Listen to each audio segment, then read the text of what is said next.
se agora que não Aruba ainda vai over na uma maneira ou outra dentro do comércio de cannabis, se agora que não não está lá para sobre tanto país que a legalizar acaba.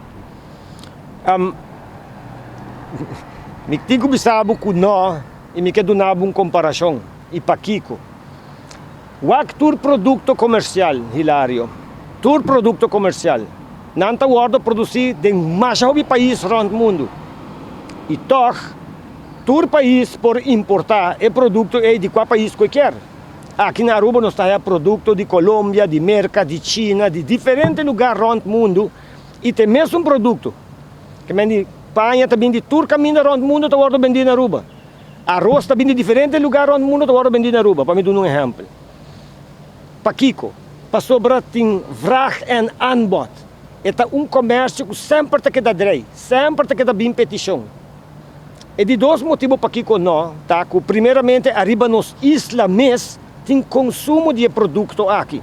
Tá pensando que está importar, lastimamente ilegalmente, por receita custo que toma lugar a malanta topo com importação de cannabis aqui na Aruba. E me quer me muito bem e hasta se legalizar e não também para tampouco. Outro produto não está legal, mas não está guardo traficar que tu vai. Para sobre a gente está queda purba, desviar for de belasting e so forth.